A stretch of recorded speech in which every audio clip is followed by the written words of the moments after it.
What's happening, YouTube? Slender Revolution X here, coming to you guys today with Dan's Elementsaber Spicy Hot Tech deck profile. It's pretty fun. It's pretty fun. All right, let's get into it. All right, so this deck, you're probably not going to see a lot of it run right now because, you know, there's other decks in the format. I highly recommend it. It's incredibly consistent. So we're going to go ahead and dive in. So starting off, 3 Elementsabers Mahani. So she is your main searcher of the deck. Essentially, all of these cards in the deck are send an Elementsabers from hand, activate so-and-so effect. So her effect is digicard from hand, grab an Elementsabers or any Elemental Lord from your deck, add it to hand. She has a lot of viability in this deck, she keeps it consistent, and she's a good target just to have. The next big player in this deck is Elementsabers La Poila Mana. Butchering that pronunciation, probably. But this is, other than the Elemental Lords in the deck, this is your boss monster. So it's literally like Masterpiece. Yeah, it's Masterpiece for budget formats. But honestly, it's kind of better. So this card, you can special summon it by ditching 2 other monsters in your hand. They have to be different names. When this card is summoned, he gets different effects based on the attributes of what you sent. So, depending on what you send, if you send an Earth or Wind monster, cannot be destroyed by battle, Water or Fire cannot be destroyed by card effects, or Light and Dark, your opponent cannot target it with card effects. So, getting the right combination is obviously dependent on what deck you're playing against, but having this card in the field, just not being able to be touched, is a really good thing. In addition to him not being able to be touched by effects, depending on what you use, all other Elementsabers monsters and Elemental Lords in the field have the same effects applied as long as he is face up. Of course, it's based off the original attributes that were sent, so of course if you're changing them in graveyard, it doesn't do anything. The next monster is Elementsabers La Poila.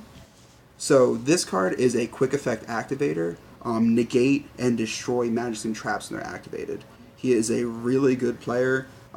Just game 1, super strong.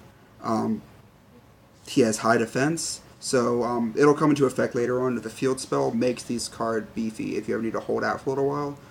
But this is a really good card to have on the field. Next, we have Elementsabers Aina. So this card, same with the ditch effect, has to be Elementsabers monsters. She is your monster born from the deck. So you ditch from the hand, monster born in the grave. Now, obviously, as long as you have a target in grave, if you want to ditch the hand, whatever you want to summon it right back. Just like Lumina? Just like Lumina. Okay. So, the real big fun part about this card is she is really good in grind games. Let's say you've been going in, you somehow manage to summon an Elemental Lord, sent to the graveyard. She can summon them as long as they've been summoned normally. You got a Molten Glacier in your grave, you got a Phosphorus in your grave, summon her, ditch the grave, you have a live Elemental Lord, pop those effects off. Next are the 2-ofs. So we have Elementsabers Malehu. He is a live Book of Moon, and it's a quick effect, just like La Poila. So, you know, messing with your opponent, they do something you don't like, book it, you have yourself the rest of the turn to play out. You're trying to get over, you know, a high attack monster, they got low defense, go ahead, push over. Most of these cards in this deck, with the field spell, like I said, I'll get into, they can get pretty beefy. So if you can flip and face down and get over it, you're going to be able to stay alive. This is also dark targets for some monsters we're going to have later. Continuing on with the 2-ofs, we have Elementsabers Malo. He's the Foolish Barrel of the deck. Digicard from your hand, send a card from your deck to grave. So he's an instant +2 for cards in the graveyard for targets to summon either Elemental Lords or other monsters that need targets in grave. And another mechanic to kind of go for this, this is all the Elementsabers monsters in the deck we're going to be going through. All of these cards, once per turn, you can change their attribute in the graveyard. They're very live when you need to, you know, summon cards like Elemental Lords or, let's say, BLS or Dad, which we do run in this deck, and it's pretty fun. Not a lot of people are expecting it. And then at the end of the turn, they revert back to whatever their original one is. So this deck is all graveyard-centric, obviously. It's super fun to play. So other cards we're going to go into. Right now, 2 Ghost Ogre. Depending on how this card goes, I'm probably going to end up running Troll and Lockbird, just with how the format's going. This is still a very strong choice. As I mentioned before, 2 BLS. So how did this work out for you? It is incredibly fun. People don't expect it. They don't expect one dropping, let alone a second one later in game. As long as you have 2 mons in your graveyard, you have a BLS. They can change their attribute That's whenever you want insane. to, and then you have a 3,000 attack minimum monster on the field that can kind of just go into things and make some noise. So That's awesome. remove cards you don't like. Obviously, it's really good against the decks in this format right now. We'll just double over things. Next, one up. So effect failure. Might bump this up a little bit. It's been doing pretty good for me. I really can't ever say no to effect failure. Shotgun Dragon, really good.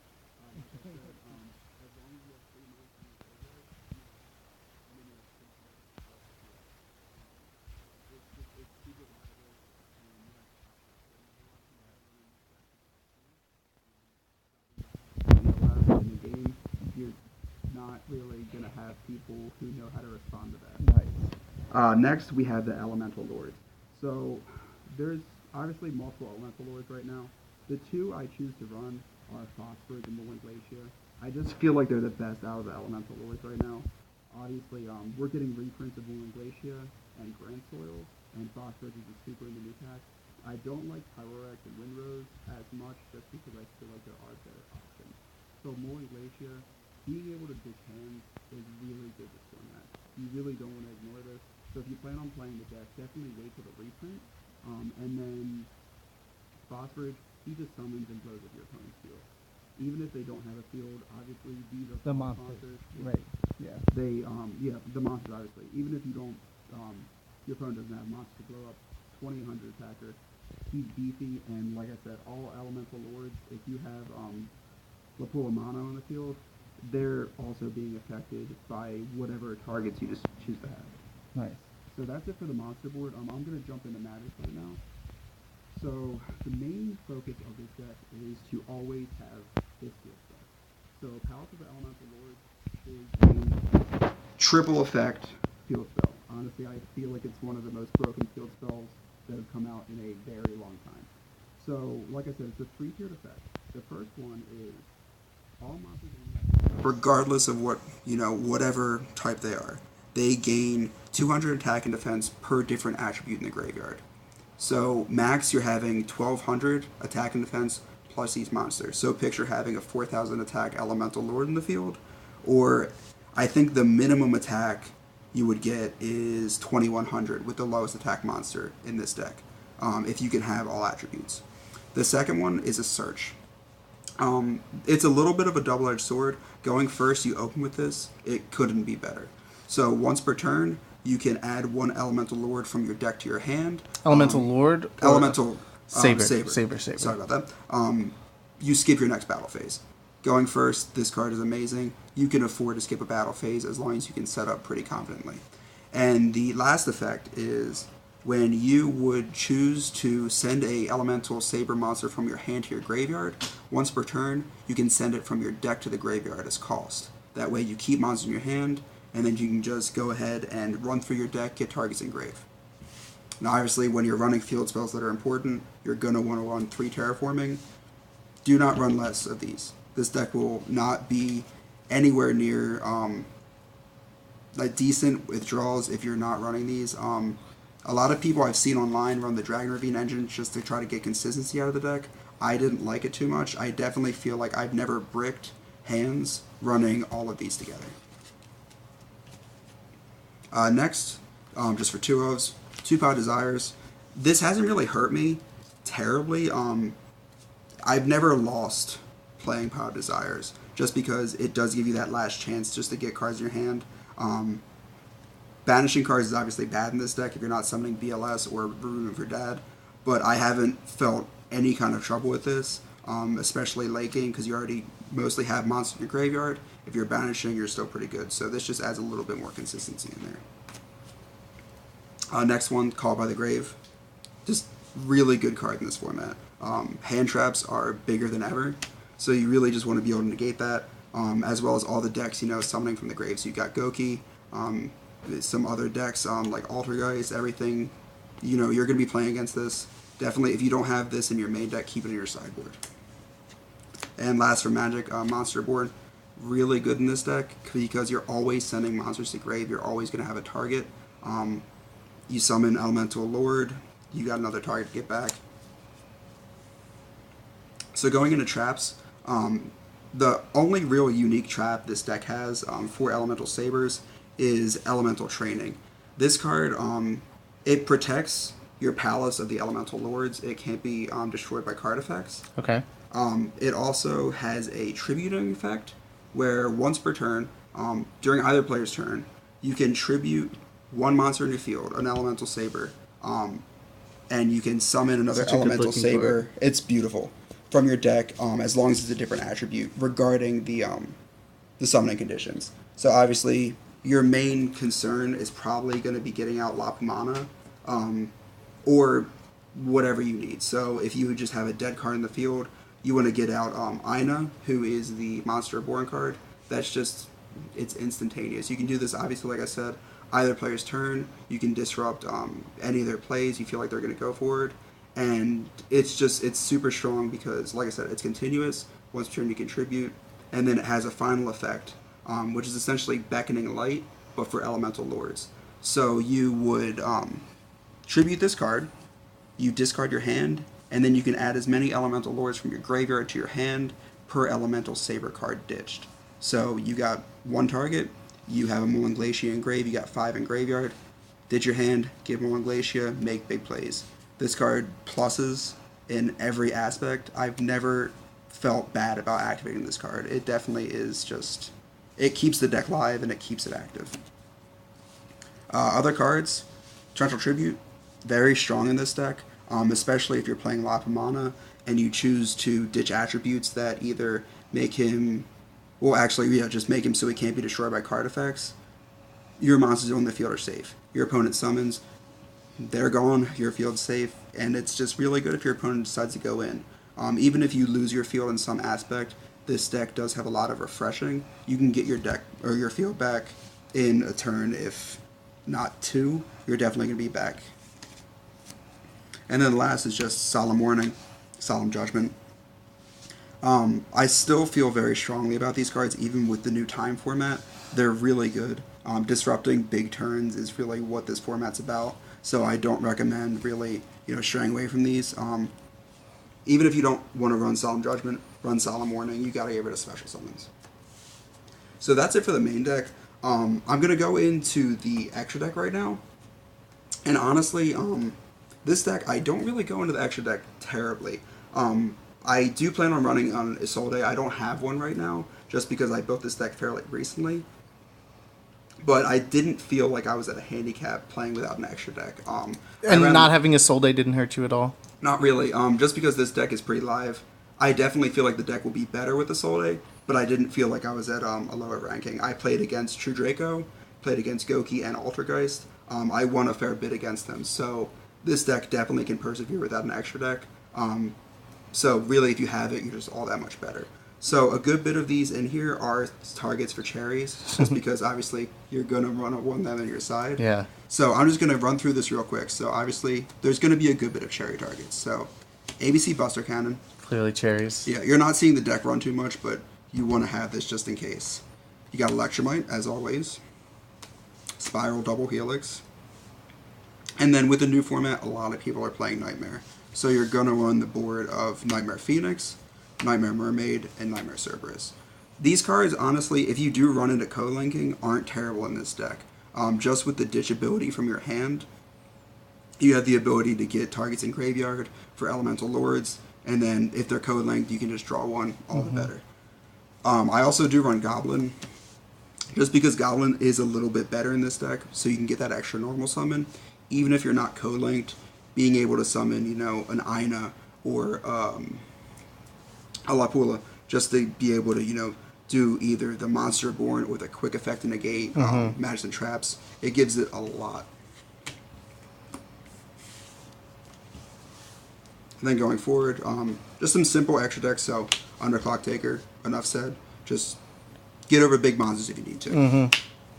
Proxy Dragon, really good in grind games.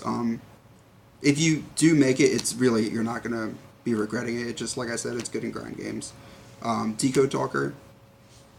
Obviously. If you can get a good bit on your field, especially if you have lower monsters, you can make the links out of. So, you already exhausted Ina, and you already exhausted, your Malehu. Don't feel afraid to go into rank 3s in this deck, just because they're going to your graveyard. They're going to be usable. So if you can link someone and you feel confident you're not overcommitting, definitely rank 3s in this deck aren't terrible. I would run a Saryuja if I had one, but obviously it's not necessary. Topologic Trispania. It's pretty good, especially with the the time roll, being able to knock down life points right now. It's pretty good. All you can get if you feel like you're going to go into time is really for the better. That also does lead into my Exceeds. Cowboy, if you're not running it, I recommend picking one up if you have room in your extra deck. Going into time is really big this format, so if you can just knock down life points, you're going to be all the better. And the rest for Exceeds, we have Baguska. Just if you're not able to, if for whatever reason you're bricking pretty hard, which I haven't seen happen, but it's obviously possible, this card just stalls for days. You got a couple turns, you can get your plays back, you can start to get momentum. We have number 80. This card, you're not going to be using the first effect just to increase, attack, but the banishing ability is very good in this format. And then last but not least, we have Abyss Dweller. Stop those graveyard effects. And I actually did summon this with Moulin Glacier in the field to increase attack, and it was pretty good. So they weren't really expecting it, and it was just, a happy accident. Nice. I do run a side deck, obviously, depending on what you feel like you're going to play. It's pretty circumstantial. So I'll run through it real quick. I'm not really going to go through explanations terribly why, but this will give you a good idea, at least something to run. So I run 3 Kaijus. 2 Rivalry. Everybody's warrior. Yeah. Yeah, everyone in this deck is warrior, including BLS, except for Dad, Fosterage, and Moulin Glacier. So 3 targets out of, I think, 17, you're doing pretty good. Interrupted Kaiju Summon, or Slumber. It's very good. You're running Kaijus. You're going to want to do that. Double Red Reboot. Obvious reason, you just want to be able to disrupt. 2 Cosmic Cyclone, just for destruction. This deck does have a lot of negation and a lot of field building. There's not a terrible amount of destruction besides obviously the torrentials and the phosphorage. So if you're afraid of back row and you feel like you're going to run into stuff like Imperial Order not Imperial Order, like anti-spells or something like that, obviously you're going to want to get rid of them as soon as possible. So running these in your side is never a bad idea. My extra deck would be nothing without 3 cherries.